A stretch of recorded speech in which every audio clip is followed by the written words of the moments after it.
They say love makes you blind. Well, I was completely blind.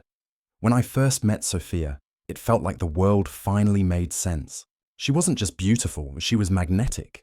The kind of woman who could enter a room and, without saying a word, make every conversation pause, every head turn. Her smile was warm, her laughter infectious. And when she looked at me, I felt like I'd been given a glimpse of some secret universe reserved only for the lucky. It was intoxicating, overwhelming, and dangerous in ways I couldn't yet understand. We crossed paths at a charity gala organized by my company. I was the quiet type, the kind of man who preferred spreadsheets over small talk, deadlines over parties. I always felt slightly out of place at events like these, awkwardly standing in corners, trying to avoid social obligations. But that night, everything changed. Sophia walked up to me like she had been reading my mind.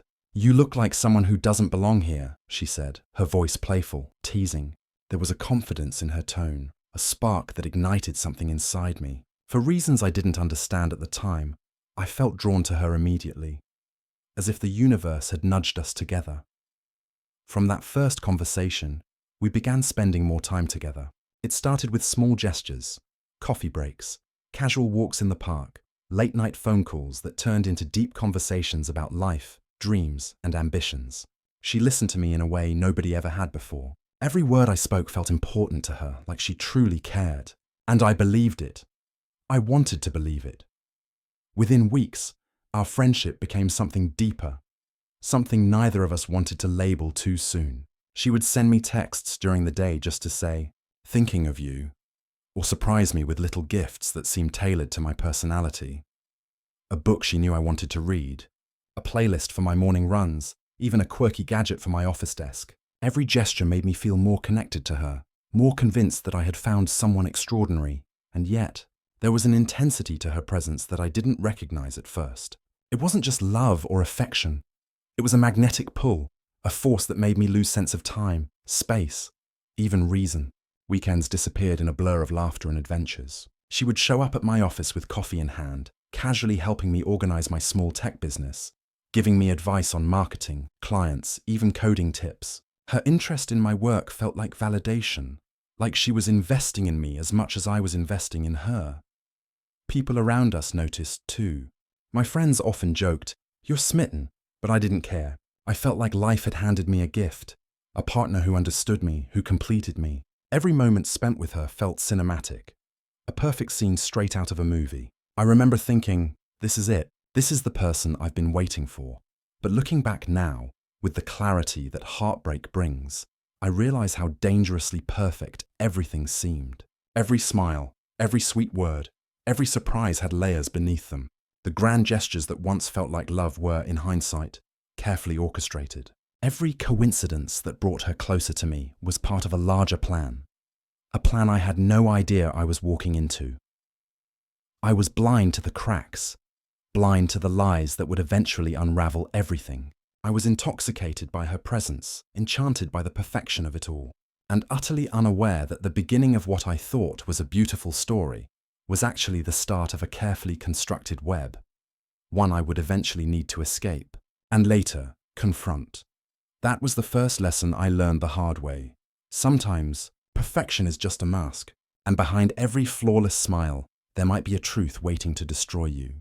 At first, the lies were small, harmless, or at least that's what I kept telling myself. She'd say things like, "I'll be home in 10 minutes, and then stroll in 2 hours later, smiling as if nothing had happened. Or she'd claim she was meeting a friend for lunch, only to fumble when I casually asked which restaurant they'd gone to. Her memory suddenly hazy.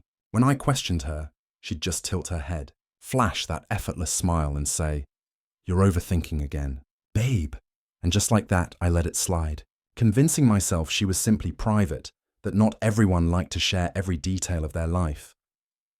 But little cracks, as small as they seem, have a way of widening without warning. At first I ignored them, chalking them up to harmless forgetfulness or quirks. Yet, as weeks passed, these small lies began stacking, layering over each other, creating a silent tension I couldn't yet name. I noticed patterns, missed calls, vague excuses, fleeting moments of distraction whenever her phone buzzed. A part of me wanted to ignore it, to preserve the illusion of the perfect relationship. but another part of me couldn't shake the unease curling in my chest. Then came the first big red flag. I was working late one evening, the hum of my laptop and the ticking of the clock the only sounds filling the apartment. Her phone kept vibrating on the kitchen counter, buzzing relentlessly like it had a mind of its own. Out of habit, I glanced at the screen, just for a second, and froze. A message preview appeared. "Can't wait to see you again." My heart skipped. The sender, a contact saved as Emily. Something inside me twisted. My mind raced, but I didn't open her phone. Not yet. I told myself I wanted to trust her, that maybe there was a simple explanation. But my gut screamed otherwise. My chest tightened as I realized that the easy trust I had clung to for months might have been misplaced. The next morning, I decided to approach it casually, trying to sound normal, pretending nothing had happened. "Hey, how's Emily?" I asked, testing the waters. Sophia blinked. Just a single fleeting blink, but it lasted too long, stretching into a fraction of a second that spoke volumes. Then she said, "Who's Emily?" Her voice was steady, but there was a subtle hesitation. The kind that betrays someone used to crafting answers on the fly. In that moment, I knew. She was lying, straight to my face. And not just a small, careless lie, a calculated one. The kind that sets the stage for something much larger. Something I wasn't ready to face yet. The trust I had built around her began to crumble, tiny fragment by tiny fragment. The perfect moments, the smiles, the laughter, all of it now carried an undertone of doubt. Every instinct I had told me to question her, to dig deeper, to pay attention to the shadows behind her words. And for the first time I realized that the person I thought I knew might not exist at all. Small lies, small cracks, and yet the foundation of everything we had was beginning to shake. I started noticing patterns. Her stories never matched up with reality. Her timelines always had tiny inconsistencies that didn't make sense at first, but over time became impossible to ignore. She'd tell me about days spent with friends or errands she supposedly ran, but somehow the details never added up. Her friends barely knew I existed, though she claimed they heard everything about us. That alone should have set off alarms, but I was still hoping I was overthinking, still clinging to the belief that she cared about me the way I cared about her. One night, she told me she was visiting her mother out of town, claiming it was just for a quick overnight stay. I didn't think much of it until the next morning when I casually checked her social media, more out of habit than suspicion. That's when I saw it. A photo of her tagged at a rooftop party in the city, smiling, holding a glass in her hand. My stomach dropped. She wasn't visiting her mother. She was out celebrating somewhere else, surrounded by people I didn't know, people she had never mentioned. I didn't confront her immediately. I needed evidence, something solid, something undeniable. I began quietly collecting truths. I checked her calendar, phone logs, and even casual texts she had left open on the kitchen counter. Piece by piece, a picture began to form. A story I didn't want to believe, but one I couldn't ignore. Sophia wasn't just lying. She was living a double life.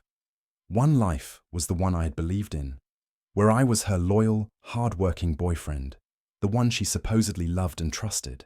The other life was hidden, secretive, and carefully constructed. In that version, she was dating a wealthy investor named Liam, pretending she was single, charming him, playing a completely different role. She had built two versions of herself, one built on trust, on dreams, on the future we had been creating together. The other built on lies, manipulation, and money. A life I wasn't part of at all. It was a betrayal so deep, so calculated, that I felt my chest tighten just thinking about it. Every smile, every promise, every late-night phone call I had cherished now felt like it had been part of an act. The realization hit me harder than I expected. I hadn't been in a relationship. I had been in a carefully orchestrated performance, and I was the audience she had deceived completely. The person I thought I knew didn't exist, at least not in the way I had imagined, and the truth of that double life left me feeling both shocked and powerless. But it also planted the seed of something else. A resolve. I would not be blind forever. I would find out the full extent of her deceit, and when I did, she would see that I was not someone to be fooled so easily. The truth hit me like a punch I hadn't seen coming. One evening when I decided to surprise her, I wanted it to be a simple, sweet gesture. A way to remind her, and maybe even myself, that we were more than the routines and the arguments of everyday life. I brought flowers, bright and fragrant, the kind she liked, and a small ring I had been saving for weeks, a promise I planned to give her when the moment felt right. My heart was light, almost foolishly hopeful, as I walked up the steps to her apartment. When I reached her door, it was slightly ajar. A small part of me hesitated, a whisper in the back of my mind warning me that something felt off, but I ignored it. Then I heard it, laughter. Not hers, but a man's laughter, deep and easy, the kind that didn't belong to me. My chest tightened instantly, a cold dread spreading through me. And then her voice, soft, playful, the same tone she used with me, the one that had always made my heart sore. My stomach twisted painfully. I couldn't move, couldn't think. Something inside me screamed that I was about to witness something I wasn't ready to see. Yet a part of me couldn't stop myself from looking. I pushed the door gently, careful not to make a sound, and froze. There they were, Sophia and Liam, sitting close together, her hand resting casually on his knee, his arm draped around her shoulder. My flowers slipped from my hand and hit the floor silently, petals scattering like the fragments of my trust. My mind went blank. I didn't shout. I didn't charge in or confront them. I just stood there, hidden in the shadows, watching everything I had believed in crumble before my eyes. In that moment, every memory of our time together turned to ash. Every smile, every "I love you," every late-night conversation, every promise I thought was real. All of it felt like lies, stitched together to form a perfect illusion. The person I thought I knew, the life I thought we were building together, had been a performance, and I had been the audience, utterly deceived. I walked away quietly, my steps heavy, my body numb. But inside, something had shattered completely. It wasn't just heartbreak. It was the realization that the foundation of my life, the trust I had invested so deeply, had been built on deceit. That night, I didn't sleep. I sat on my bed, staring at the ceiling, replaying every interaction, every laugh, every moment of affection, trying to make sense of what had happened. The fake tears, the forced smiles, the little lies that had seemed so insignificant at the time. They all stacked up now, forming a tower of betrayal I could not ignore.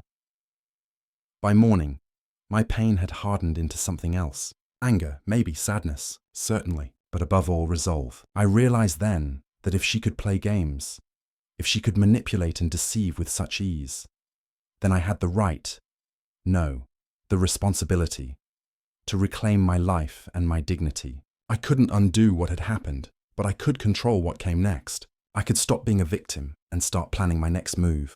I had lost innocence, but I had gained clarity. And in that clarity, a quiet determination was born. If she thought she could betray me and walk away unscathed, she was wrong. That night marked the breaking point. The moment the man who had once trusted blindly began to wake up, to prepare for a reckoning that would leave no lies unexposed. Revenge wasn't about rage. It was about strategy. After that night, after the flowers hit the floor and everything I'd believed in turned to ash, I sat with the anger long enough to let it settle into something sharper. A plan. I didn't want to be the guy who screamed and made a scene. I wanted to be the one who moved quietly, collected facts, and watched the truth do the damage for me. I knew Sophia loved attention more than she loved anything else. She thrived on it. The compliments, the applause, the sense of being admired. She drank it in from me, from Liam, from anyone who gave it to her. That became my weapon. I decided to give her what she wanted, but on my terms, until she drowned in it. I would let her arrogance lift her up, and then I would let the fall be public and complete. So I kept acting normal. I smiled at her messages. I joked about being distant, and I even apologized for it. "I've been off lately," I said, soft and sincere, and she relaxed in front of me. She believed she'd fooled me completely. She didn't know I'd started cataloguing everything. Every slip, every contradiction, every secret text. I recorded conversations when it felt legal to do so. I took careful screenshots of messages, saved photos from threads she deleted, archived her social posts. I copied calendar entries, backed up email headers, and noted every time a story didn't line up. I reached out anonymously to Liam once, playing the worried stranger who had noticed some oddities. I didn't give away my identity. I couldn't. He either ignored it or dismissed it as nonsense. He was as blind as I had once been, wrapped up in the charm she showed to the world. That only confirmed one thing. Exposure would have to be precise. Hysteria and accusations wouldn't do it. I needed proof that would stand in the light of other people's eyes.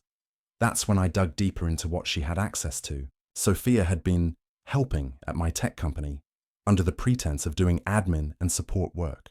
She'd come in under the guise of being supportive, touching files, learning systems, and gaining my trust to the point where I didn't question the access she asked for. I discovered backups she'd made, email threads she forwarded, client lists that turned up as leads at a company tied to Liam. It wasn't just betrayal, it was theft. She had been siphoning information and sending it out, trading my efforts for favors and attention.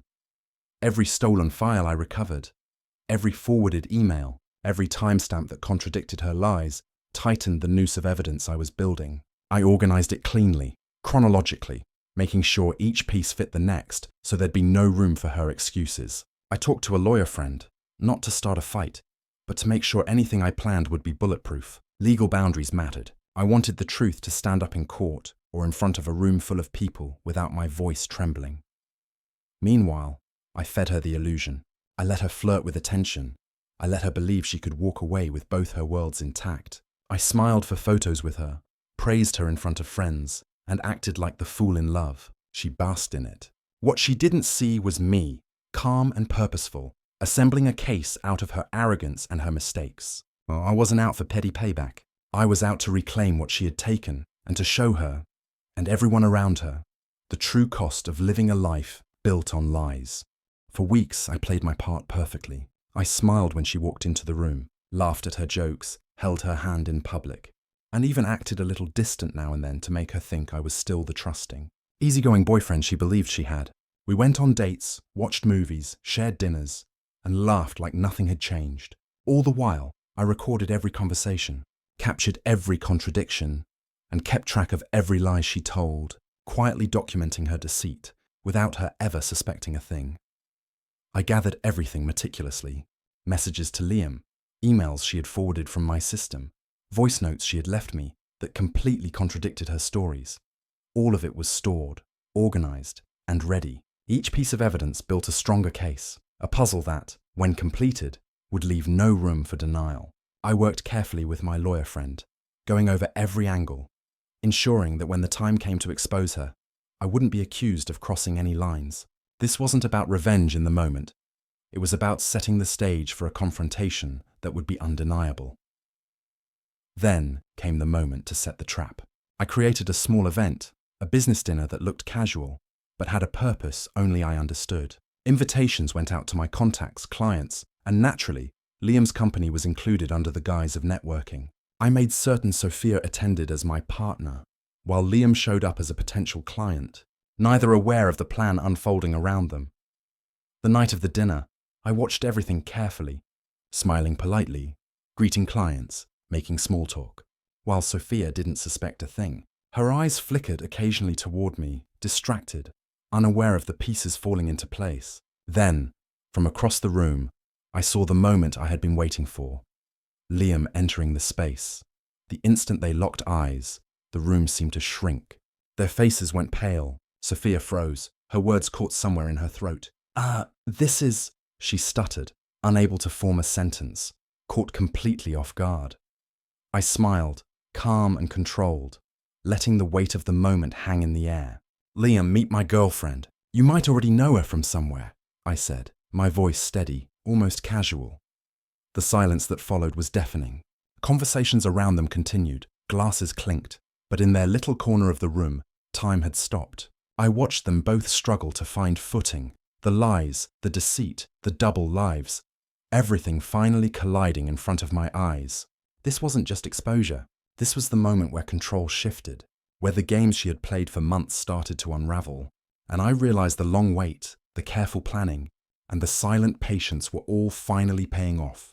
It was perfect. Every detail, every observation, every small act of patience had led to this exact moment, and I knew that from here, nothing would ever be the same. I stood in the center of the hall, calm and collected, letting the tension build naturally around me. The room was filled with people chatting, glasses clinking, the hum of polite conversation, completely unaware of the storm that was about to break. I pressed a button on my laptop, and the projector behind me flickered to life. Images appeared on the screen. Photos, messages, emails. Every piece of her double life laid bare for everyone to see. Screenshots of her texts to Liam, emails she had forwarded from my system, photos from events she claimed she hadn't attended. Each slide revealed a new layer of deceit, a new betrayal meticulously documented, leaving nothing open to interpretation. Sophia froze in place. Her smile vanished, replaced by panic and disbelief. Liam's jaw dropped, his confident composure fading as he realized he had been part of the deception as well. People around them began whispering, glancing between the screen and the two of them, the shock rippling through the room. She tried to speak, her voice trembling. "This isn't what it looks like." But the words faltered and broke in the air. I stepped closer, my tone soft but unwavering. "It looks exactly like what it is," I said. "A woman who lied to everyone who ever cared about her." I didn't shout. I didn't insult her. I didn't need to. The evidence spoke for itself. Every lie, every betrayal, every manipulated moment was now in front of the people she had fooled. The room was silent except for the occasional murmur, and the weight of truth hung heavy in the air.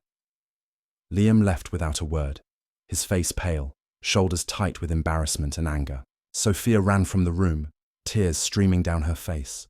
The same eyes that once convinced me she loved me, now filled with shame and desperation. I watched her go, feeling a mix of sorrow and relief.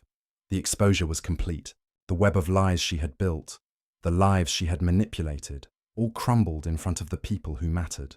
I hadn't needed to yell, to fight, or to beg for attention. I simply let the truth do the work, and it destroyed her carefully constructed facade.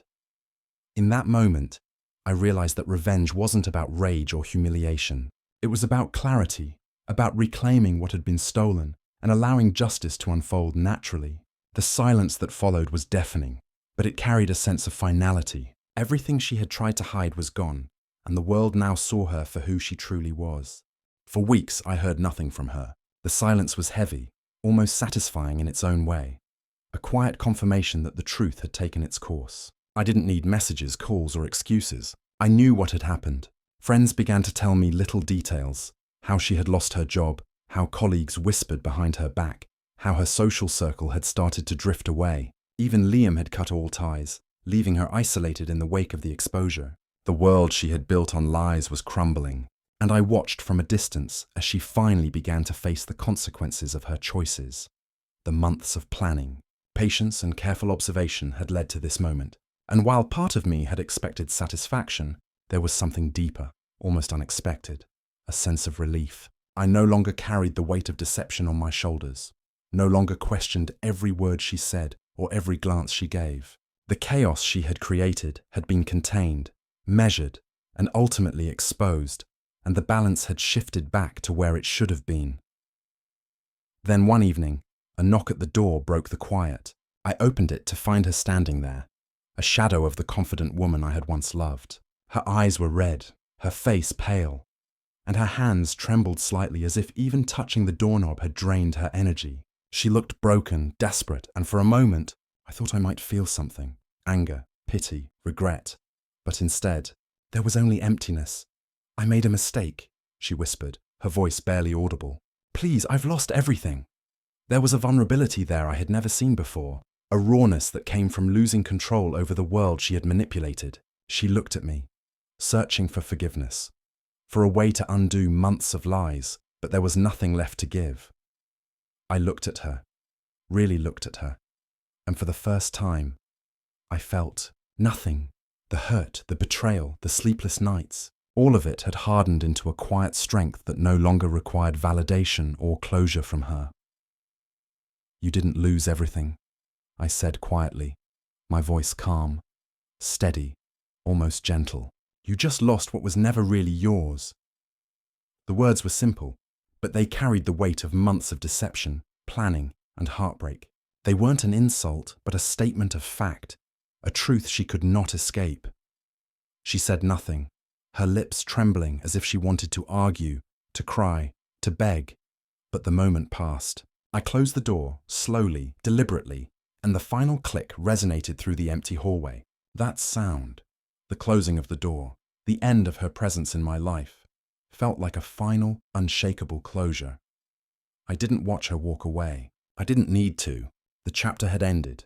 There was no lingering anger, no desire for revenge anymore. The exposure had done its work. The lessons had been learned, and I could finally move forward. The world outside was quiet, peaceful, and mine to navigate without the shadow of deceit looming over me. In that silence, I realized something important. Closure isn't about seeing the other person suffer or admitting defeat. It's about reclaiming your own peace, understanding the truth and letting go of what was never truly yours to hold. The door was closed, the chapter ended, and I could finally breathe again, free from the lies that had once controlled my life. Months passed, and life slowly began to settle into a new rhythm. I rebuilt my business, carefully and deliberately, stronger than it had ever been before. Every decision was sharper, every move more calculated, and the trust I placed in others became something I measured carefully. I found peace in solitude, learning to enjoy the quiet moments alone, focusing on myself instead of chasing anger or revenge.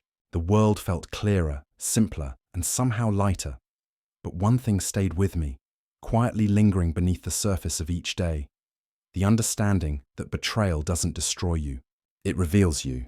It exposes the cracks you didn't know were there and forces you to confront the truths about yourself, your values, and your limits. Through the pain and the lies, I discovered what I was capable of enduring, how far I could rise above deception, and what I truly deserved in life.